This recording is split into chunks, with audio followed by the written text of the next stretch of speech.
Yes, so there's a truism in life where you adapt to your environment. Okay. Yep.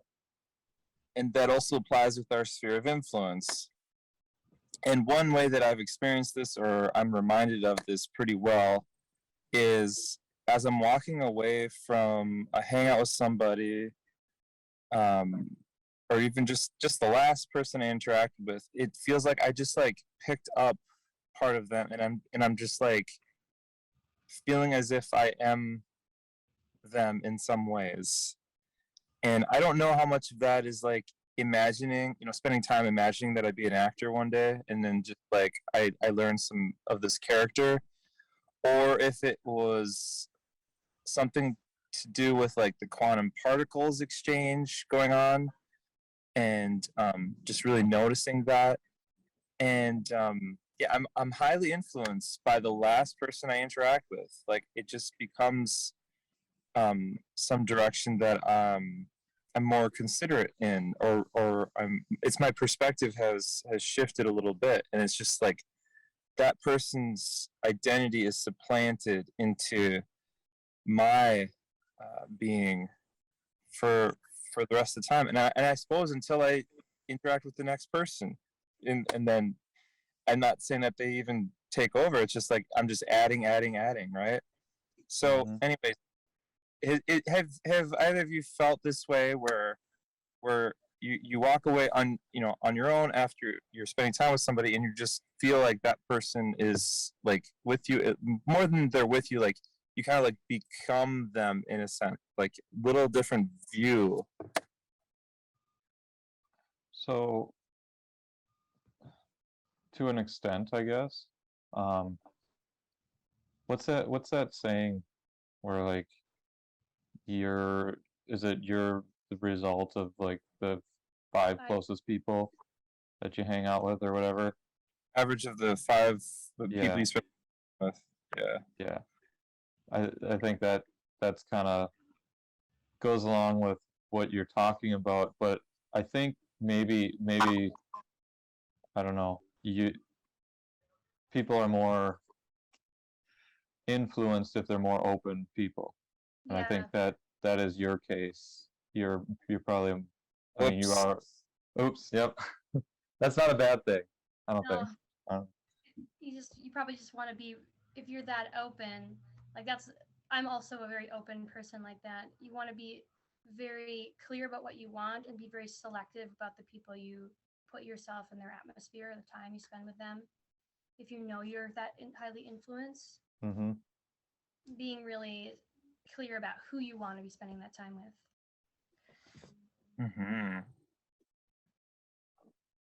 I suppose that speaks to why part of why I'd want to have a lot of my own alone time is it safeguards a lot of the nonsense, being too influenced and wondering what kind of influence I have that goes unchecked in this openness that I carry. Yeah. Yeah, I can totally relate to that too. I'll find myself going to the bathroom at like a party or something and being like this energy that I'm feeling. I don't know if it's mine. I don't know where it came from. I like how to sit and like identify with my original self, capture it, and then I can go back out.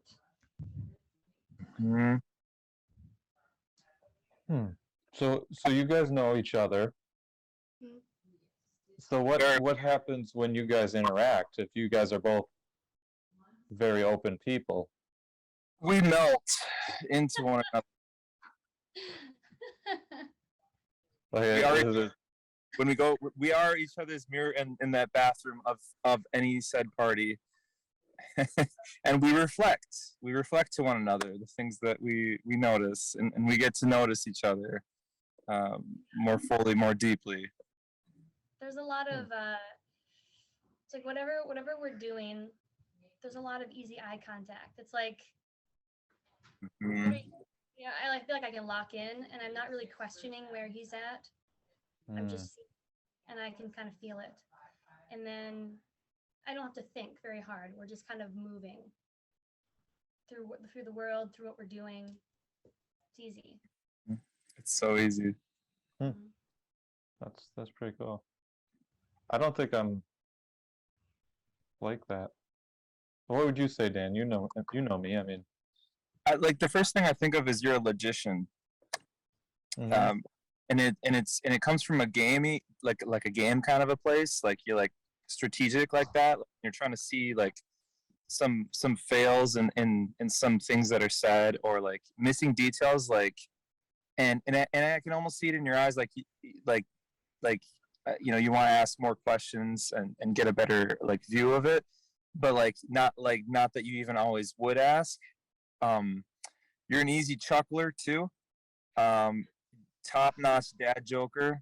Thank Yeah, you. so but logician though is something I see, and that says that um there's an openness, but there's also this it's automatic kind of a skepticism, but it does come from, fortunately it comes from a fun place. So and I think skeptics don't always come from a fun place, and I appreciate that quality about you. Thank you. Yeah, I you're a think, legit. yeah, I think you're right. I'll go with that. Sounds like you're more curious with your skepticism than fearful. So a lot of people will be Hmm. skeptical because they're afraid it challenges like the way that they think too much, and they shut that down, and it's like no openness. Where if you're curious, you may not jump all the way in and embody it, but you have enough openness to really care to explore something. And that's maybe why you laugh so easy, because you're like, oh, I can kind of get that. Oh, I can kind of get that, even if I don't like fully experience it. Man, Yeah. he'd be giving you a book right now if you Yeah. could. Jeez. What's It's part of the Steady Wish, you know, souvenir. He gives you a book when you're on the show. yeah. You need my address? But I can give it to Dan and he can give it to you, right? I mean, Yeah. yeah. I don't know. Did you read yours? I'm on the second chapter right now, Oh, and good. it it's good. Something where um like it's full of snark, like, and of course I love that, like in the preface of the book it's like Ron Paul is mentioning stuff, and I'm like, oh damn, this is a Ron Paul seal of approval. Like that's pretty tight. So that's definitely what got my dopamine pathway kicked into this book. So yeah, I'm encouraged. Uh, but not Good. far, but further in most books. But I have Well, so many. you're further than me. I haven't even read it. Yeah. I just give it to people. Hey, you don't read it?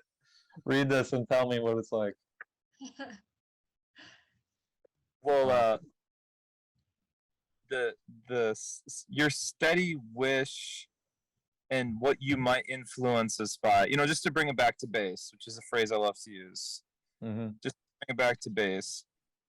This steady wish,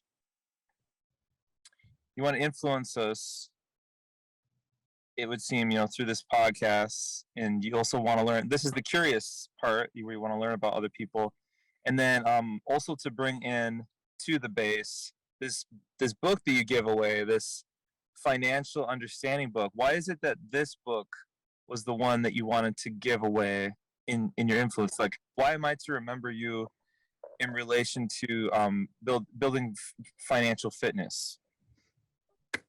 There's really no particular reason. I got the books for free, so I am giving them out. I thought that the podcast was a good opportunity to give them out.